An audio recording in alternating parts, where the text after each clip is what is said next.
Hi guys, how are you today? Great. Hi. How are you?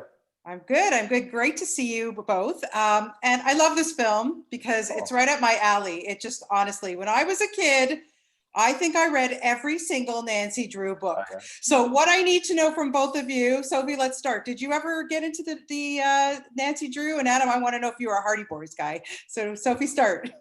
I didn't really, I'm from the French part of Montreal. So Yeah. I mainly read French stuff. And even at school, we weren't really exposed to that. I know it was huge when you were in school back then. So I didn't really, but I've always been a huge fan of every detective kind of books. I read a lot of Vallanders, which are a little more adult and serious. But yes, Yeah. I've always been a fan of detective stuff. Oh, good stuff. And Adam, how about you? No, sorry to say I wasn't and didn't. The closest I got to youthful detectives would be Scooby-Doo. Oh, well, Disney, Scooby-Doo. Come on, that yeah. counts. Totally Okay, counts. all right. It's not quite as literate as reading Hardy Boys books or anything, but no, I was just reading comic books. Yeah, but that's okay. I mean, you have a son now, so They say Yeah. They say Batman is a detective, although in my opinion, he doesn't do a lot of detective work. Yeah, I don't know about that. I don't know if I jump on that bandwagon, but I have to say, like I said, I really, really enjoyed this movie. And Adam, for you, I mean, I know this is something that was in the works for you for a very long time. So, how did it all kind of finally get together and bring this to life? Because it's quite good. I ran into Evan, the writer-director, in 2012 at a film festival. He had another movie he was involved in playing down the street called The Dirties. So I checked, I think he maybe emailed it to me or something. I watched that, was very impressed. And then he pitched me this idea. 6 months later, I liked it, sent me the first act of it. 6 months after that, I really liked it. He wasn't sure where it was going to go. We had a talk, didn't hear from him for a good year. I thought, well, I guess there was that. And then, this script showed up in my inbox. I loved it. And then it was a journey of just walking around with your script in one hand and your hat in the other, looking for money for a solid 4 years, with a couple twists and turns. But and sort of in the 11th hour, we got new producers, and then Will and Jonathan, and then Telefilm came through with some money for us, which we're forever thankful for. And then the rest fell into place, and There you I go. couldn't believe that we were finally on set making it exactly how we wanted to, too. Yeah. I mean, we definitely got to make the movie we wanted to make. Sophie, for you, Caroline, when we first meet her, she's very sweet. She's very innocent. She comes to Detective Abe with this pretty serious problem, something he's never attempted before to try to help you with. What was it like for you to be on this set, to work in this capacity and to play this girl Caroline? Because like I said, she starts off innocent. Whenever we get to know her, the character kind of grows a bit, and I love the way that we get to meet her and find out more about her. What was it like for you to be able to play someone like this? I mean, it was really fun. I think for me, it was a great, more mature role than what I've, made me play before. It was a nice step forward. Yeah. And I think I love her journey through the whole movie. Like you said, how she starts, just super naive and really sees the best in people. And I think even though that kind of holds on through the whole movie, she will always try to see the best of people. But I think she just gets a little smarter and just a little more mature and has this really old soul. And, she understands a lot more than you think. And I think by the end, I love how, that naivete kind of breaks. And there's this whole question of she always wants to know the truth. And it's is it really worth knowing, and there's this whole dilemma, and you kind of see this, kind of this little flower being broken or teared down. And I don't know, I think it was really fun. And I loved also, the whole script. I love how it's dark and funny and sweet and mean at the same time. And it has all these elements that just fit perfectly together. Yeah, for sure. Adam, I was wondering, because Abe, he's kind of, you feel kind of sorry for him a little bit because he's kind of a bit of a sad sack in terms of, when he was a kid, he had busted all these great, these mysteries and everything that he had solved. As he gets older, kind of a little sadder, and especially too the way his parents treat him. Come on, really? That's a whole other movie, by the way. But I was wondering for you, kind of what if it was a bit of a challenge to play a guy like this. I mean, yes and no. Yes, because I just wanted it to be as good as it could be. Like I said, it was a long journey to get it made. I believed in the project so much. It was so special to me that I'm just trying to work as hard as I can and not Mm, coast and really get the details right. So on one hand, that was hard, but on the other hand, no, in the sense of, I really love this script, and mostly it's easier to act in the better stuff, and it's the worst stuff you do that's harder to act in because you got to make it natural and you got to make it palatable.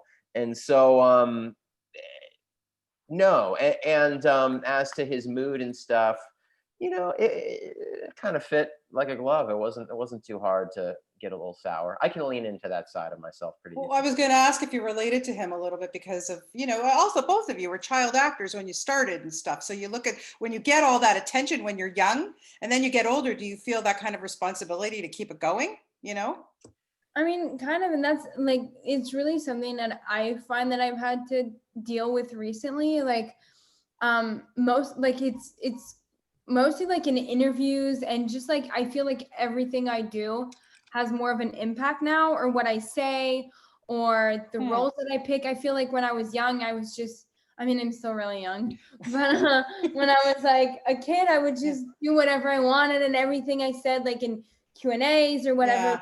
fine, because I was like a kid and it just didn't really matter. But now I'm like, every sentence I feel like has, weight, and and I have this pressure on my shoulders that I didn't really feel when I was young. Right. And I also have this, for me, I have this weird pressure as like, I'm like, I have 1 feet in LA and then one in Montreal, and it's like I don't want to lose either. Of And I feel course. like Quebecers are really proud that I'm working a lot internationally, and so it's like I feel like I have to hold that weight that like people are expecting me to grow big in the States, and I'm like, well, what if it doesn't happen for me, and I'm just scared that I'm not going to have this really successful career in the States that people are expecting me to have, Right. and that I want to have. But then also I'm scared that if I do have it, I'll lose this like possibility to shoot at home and just to do stuff in Montreal.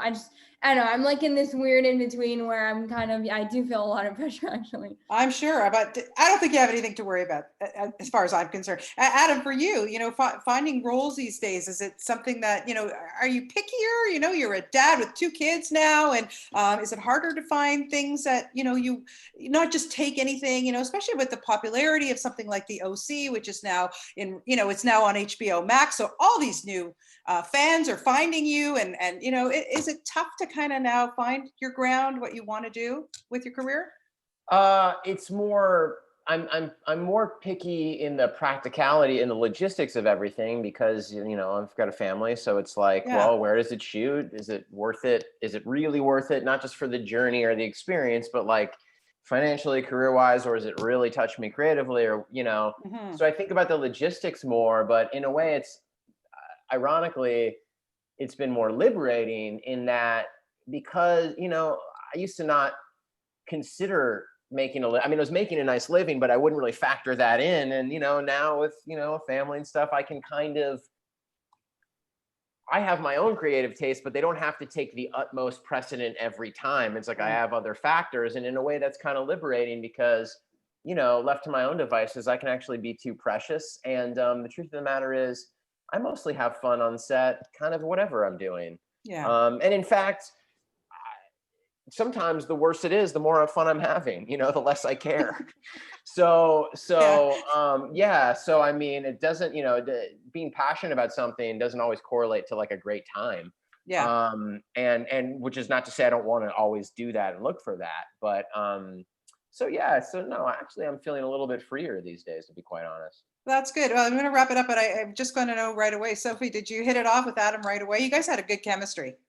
Yeah, I think so. We had we had a little bit of time to rehearse, but then I think we just knew exactly what our character was, what we wanted. And I think we had the same like vibe, or like a way of working that's really similar, where we're not like, we're very committed into our work and we love what we do, and we take our work obviously very seriously, but we're also like, we didn't want to spend hours rehearsing for nothing. We weren't Yeah. going in like super deep, like looking at what are like all the pretexts to every sentences. Like we weren't too method, and I kind of like keeping it funny in between takes and just like messing around and doing stuff. And I think like a lot of scenes were just driving in the car and we had fun in between every take. And Yeah, I was going to say it must have been fun being his chauffeur. And Adam, quickly, what did you think of our great little Canadian gal here? She's got Very- chops, huh? We're very lucky to have her, and we knew we wanted her. You know, she was attached to this for a couple years. I Yeah. mean, and you know, she didn't have to audition or anything. We knew we were fans and knew she'd fit perfect.